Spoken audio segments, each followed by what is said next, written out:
bem? Então hoje a gente está aqui para poder concluir nosso primeiro volume, né? Encerrar o conteúdo desse bimestre, chegando então ao capítulo 8 e conhecendo mais um gênero textual. Nesse caso, o infográfico. Vou pedir a vocês para colocarem lá na página 413, para vocês poderem acompanhar a aula de hoje.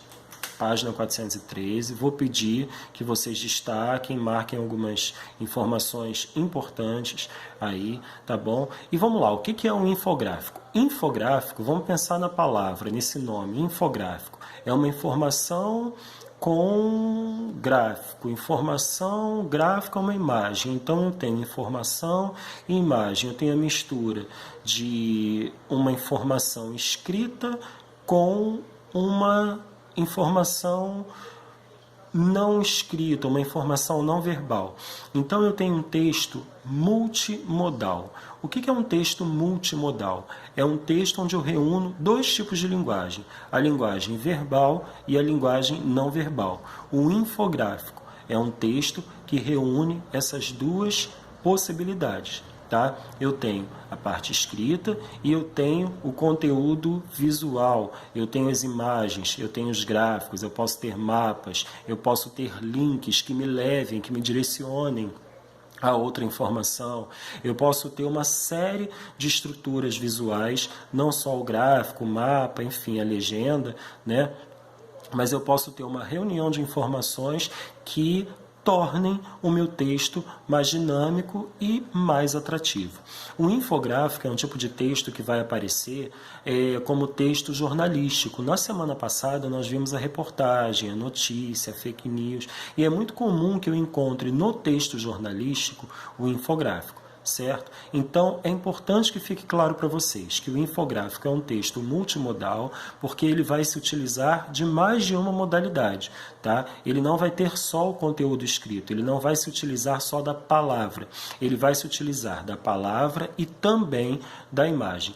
Vou pedir a vocês, para a gente poder caminhar, para colocarem, né, já havia informado, a página 413, para a gente poder destacar algumas informações importantes aí, tá? Eu considero bastante importante isso e, né, enfim, por isso que eu vou levá-los à página para que a gente mantenha isso organizado. A primeira coisa que eu vou pedir é que vocês anotem nessa página que isso daí é um conteúdo de redação, tá bom? Aquilo que eu venho propondo desde o primeiro momento. Vamos separar os conteúdos. Eu tenho no livro conteúdo de língua portuguesa e conteúdo de redação. Infográfico é um conteúdo de redação. Lá no primeiro parágrafo, acompanhem comigo, por favor. Eu tenho assim: infográfico são textos que reúnem imagens e dados, de modo a garantir rapidez e eficiência na comunicação das informações. Eu preciso que vocês sublinhem essa informação. Aí eu tenho uma definição de infográfico. E logo na sequência, ainda nesse parágrafo, fala de textos multimodais. É aquilo que eu já havia conversado com vocês, né? Por que multimodais? Porque ele reúne diferentes linguagens. E aí no livro está escrito assim: verbal e visual. Eu vou pedir a vocês que anotem verbal e não verbal. Não verbal separado por hífen, tá bom? E a linguagem não verbal é a linguagem que se utiliza de imagens. E onde esses infográficos circulam? Lá no segundo parágrafo, acompanha comigo. Jornais, revistas, sites. Encontraram? Então sublinha aí: jornais, revistas e sites. São textos jornalísticos, né, como eu já havia informado, e eles têm uma função informativa. Só que além de ser um texto jornalístico, ter uma função informativa, ele também pode ser um texto instrucional. E o que seria um texto instrucional? É aquele texto que me orienta a realizar algum procedimento, né? A fazer algo, enfim, específico. Né? Eu posso ter, por exemplo, um infográfico com informações, né, me direcionando, me dando passo a passo, por exemplo, de como fazer um café. Né? Por mais que pareça simples, o infográfico ele serve também para esses procedimentos, né? E por que utilizar um infográfico? Porque se você colocar ali um modo, né, o passo a passo, descrevendo num texto, uma coisa longa, não se torna atrativo e muitas vezes a pessoa nem vai ler. Agora, quando eu tenho uma reunião de imagens, né, com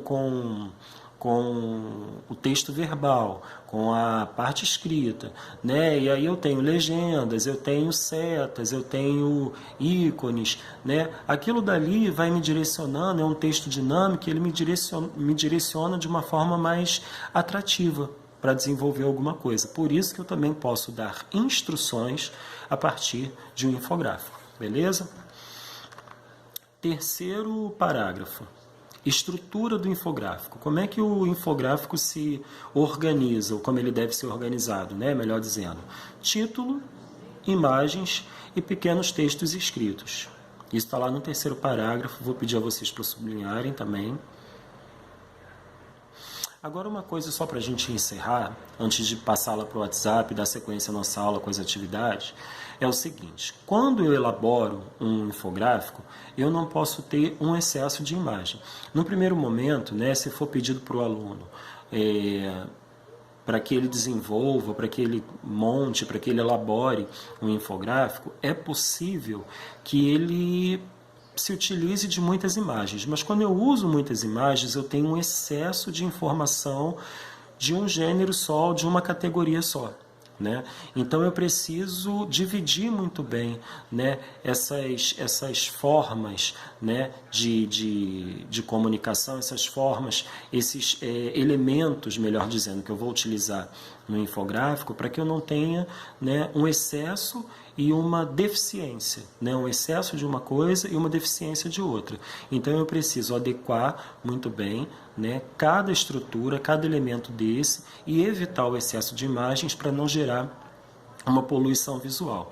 Na aula lá no WhatsApp eu vou propor a vocês que visitem um link que eu vou disponibilizar já lá para vocês, onde é mostrado, é apresentado, né, um tutorial de como elaborar um infográfico, tá? E depois nós vamos ver também uma entrevista com uma pessoa considerada, né, o maior infografista do Brasil, e aí ele vai dar umas noções, né, enfim, ele vai falar um pouco dessa experiência dele com a elaboração de infográficos, tá bom? Espero que tenha ficado esclarecido, espero que tenha ficado, né, assim, que tenha sido bastante objetivo, que tenha sido bastante objetiva essa nossa conversa por aqui, e lá no WhatsApp a gente vai fazer algumas atividades e a gente vai entendendo na prática como esse gênero textual funciona e quais são os objetivos dele para a gente, né, que é estudante de língua portuguesa e da educação básica, tá bom? Até daqui a pouquinho lá no WhatsApp.